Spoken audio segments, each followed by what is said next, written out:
जय Shri Krishna. गीताधाम Gurukul online classes में आज हम कक्षा नवम का हिंदी विषय जिसका पद्यांश भाग का अध्याय पहला कबीरदास भी पढ़ेंगे। पद्यांश हिंदी विषय में कक्षा नवम में आपकी जो पुस्तक है उस पुस्तक का नाम है क्षितिज, और क्षितिज भाग एक में वापस उसके दो भाग हैं। एक है गद्यांश, पुस्तक का जो नाम है वो आपका है क्षितिज। क्या नाम है? क्षितिज। उसमें वापस दो भाग हैं, एक है गद्यांश और एक है पद्यांश। तो आज हम पद्यांश का भाग पढ़ेंगे, अध्याय पहला। सबसे पहले हम इस अध्याय का कबीरदास जी का कवि परिचय, क्या कवि परिचय पढ़ेंगे। क्या पढ़ेंगे? कवि परिचय पढ़ेंगे। कबीरदास जी के जन्म और मृत्यु के बारे में अनेक किंवदंतियां प्रचलित हैं। कहा जाता है कि सन 1398 ईस्वी में काशी में उनका जन्म है, ऐसा कहा जाता है। 1398 ईस्वी में काशी में उनका जन्म बताया गया है। कहाँ बताया गया है? जन्म बताया गया है काशी में। लेकिन ये किंवदंती है, यानी इनका कोई प्रामाणिक है जो तथ्य नहीं है। और सन 1518 के आसपास मगहर में देहांत हो गया है। काशी में जन्म है और 1518 ईस्वी में 1518 ईस्वी में इनका मगहर में इनकी मृत्यु है जो घोषित हो गई या मृत्यु हो गई थी। कबीर ने विधिवत शिक्षा नहीं पाई, परंतु सत्संग, पर्यटन और अनुभव से उन्होंने अपना ज्ञान प्राप्त किया। उनकी कोई वैज्ञानिक या औपचारिक शिक्षा की व्यवस्था नहीं थी। वो स्वतः ही उन्होंने अपने घर पर या जहाँ रहते थे वहाँ पर और साथ में घूम फिर के संतों के साथ सानिध्य में रहकर उन्होंने अपने ज्ञान। भक्तिकालीन निर्गुण संत परंपरा के प्रमुख कवि कबीर की रचनाएं मुख्य थे। अब ये भक्तिकाल के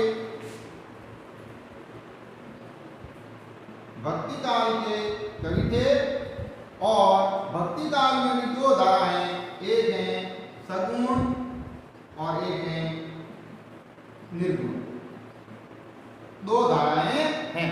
तो ये भक्तिकाल में सगुण और निर्गुण परंपरा थे, जिसमें ये निर्गुण परंपरा के थे। सगुण का अर्थ होता है साकार, साकार स्वरूप, और इसमें होता है निराकार स्वरूप, साकार स्वरूप और निराकार स्वरूप। अर्थात भक्ति एक तो साकार स्वरूप में मानी जाती है, अर्थात साक्षात देवता का रूप या मूर्ति या उसका कोई भौतिक स्वरूप मानकर की जाती है, और निराकार में भक्ति को सिर्फ परमात्मा को अंश मानकर की जाती है। द्वितीय है जो उसमें कोई मूर्ति या उनका कोई रूप नहीं होता है। तो ये निर्गुण भक्ति काल के निर्गुण यानी निराकार रूप को स्वीकार करने वाले परंपरा कवि थे। अब इनके कुछ रचनाएं हैं, वो मुख्यतः रचनाएं हैं वो हैं बीजक। क्या है? बीजक। इन्होंने खुद नहीं लिखा, इनकी शिष्य परंपरा ने इसको लिखा था, जो कबीर ग्रंथावली के नाम से प्रसिद्ध हैं। और दूसरी जो है वो है कबीर ग्रंथावली।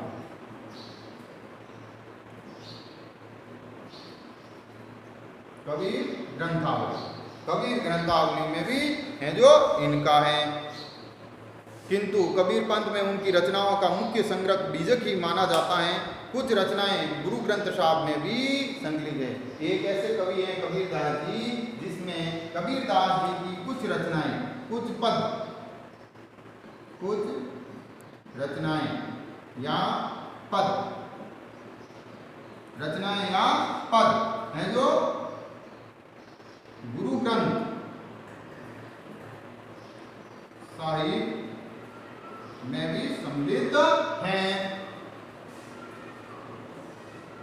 कबीर अत्यंत उदार, निर्भय तथा सदग्रस्त संत थे। और ये ग्रस्त संत थे। कैसे संत थे? कबीर हैं जो संत थे लेकिन ग्रस्त थे। कैसे थे?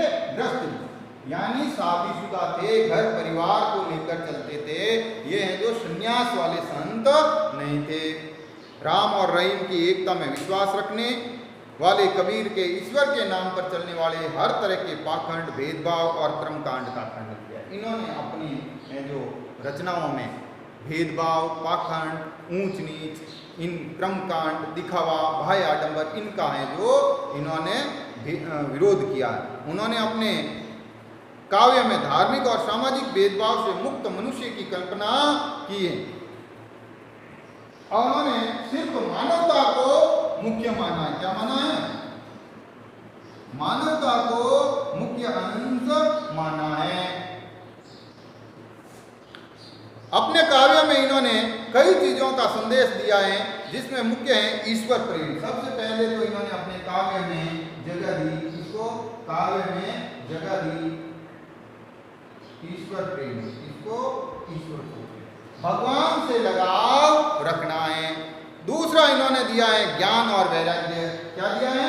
व्यक्ति के अंदर ज्ञान और वैराग्य भी होना चाहिए। तीसरा इन्होंने दिया है गुरु भक्ति। क्या दिया है? गुरु भक्ति। गुरु के प्रति भी भक्ति होनी चाहिए। और सत्संग, सत्संग में भी है जो आदमी का लगाव होना चाहिए। और साधु महिमा अर्थात सज्जनता का, साधु महिमा यानी सज्जनता, आदमी को सज्जनता में उसकी महत्व भी जानना चाहिए। आत्मबोध और जगत बोध की भी अभिव्यक्ति उनके काव्य में हुई। कबीर की भाषा की सहजता ही उसकी काव्यात्मक की शक्ति है। अब जन भाषा के निकट होने के कारण उनकी काव्य भाषा में दार्शनिक चिंतन को सरल ढंग से व्यक्त किया गया। कबीर की जो भाषा थी वो भाषा थी सदुप। क्या थी? भाषा थी जन भाषा। जन भाषा यानी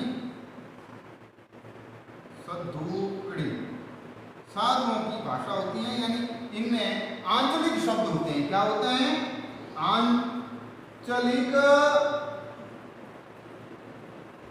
शब्द होते हैं। अर्थात साधु संत हैं जो भ्रमण पे रहते हैं, जो प्रवास पे रहते हैं, तो एक स्थान से दूसरे स्थान पर जाते हैं, तो उनके जो मिले जुले मुख्य शब्द होते हैं साधुकड़ी, वो शब्द उनके होते हैं। जन भाषा के निकट होने के कारण उनकी काव्यात्मकता के पास दार्शनिक चिंतन के सरल ढंग से व्यक्त करने की है जो ताकत है। अब हम पढ़ेंगे कबीर के इन पाठ परिचय। क्या पढ़ेंगे? कवि परिचय के बाद हम पढ़ेंगे पाठ परिचय।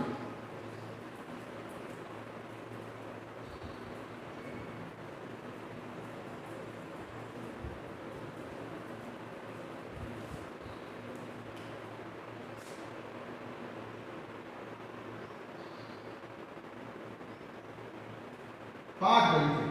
पाठ परिचय में कबीरदास जी के इस पाठ में क्या क्या मुख्य संदेश हैं या पाठ का क्या महत्व है वो यहाँ संकलित शाखियों में। सबसे पहले तो कबीर के जो पद्य हैं, कबीर के जो पद हैं उसको शाखियां कहते हैं। पद भी कहते हैं और शाखियां भी कहते हैं। इसमें कबीर के पदों को, कबीर के पदों में शाक्यों में इन पाठ में उन्होंने बताया है संत के लक्षण, साधु के लक्षण क्या होते हैं। संत के लक्षण बताए गए हैं, साधु के या सज्जन पुरुष के लक्षण क्या क्या हैं ये बताया गया है। दूसरा इन्होंने बताया है ज्ञान की महिमा। ज्ञान की महिमा, ज्ञान का बोध। तीसरा बाह्य आडंबरों का विरोध। क्या है? दिखावे का विरोध। क्या? दिखावे का विरोध इन्होंने अपने काव्य में इस बताया है। आदि भावों का उल्लेख किया है। पहले शब्द और कबीरदास जी के जो पद हैं उनको साखियां या शब्द भी कहते हैं। क्या कहते हैं? शब्द भी। तो पहले पद में उन्होंने अपने यहाँ पर ईश्वर की भक्ति के बारे में बताया है और पहले शब्द में बाह्य आडंबरों का विरोध एवं भीतर ही ईश्वर की व्याप्ति का संकेत है। तो दूसरे शब्द में ज्ञान की आंधी के रूपक में सारे ज्ञान के महत्व का वर्णन किया गया है।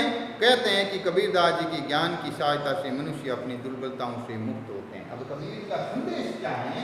ये कबीर के इस पाठ का अंतिम संदेश, जो इस पाठ से हमें संदेश या शिक्षा मिलती है, वो शिक्षा ये है पाठ के माध्यम से कि मनुष्य अपने ज्ञान के बल पर भी अपनी जो दुर्बलताओं का नाश कर सकता है। ज्ञान के बल पर, इस पर ज्ञान के बल पर अपनी दुर्बलताओं से मुक्त हो सकता है। क्या हो सकता है? मुक्त हो सकता है, अर्थात वो ज्ञान से मोक्ष प्राप्त कर सकता है। क्या कर सकता है? ज्ञान से मोक्ष प्राप्त कर सकता है। ये इस पाठ में संदेश है और कबीर जी का भी मुख्य संदेश है। कल हम इससे आगे का विषय कबीर की शाखियां और पद हैं जो पढ़ेंगे। तब तक के लिए धन्यवाद।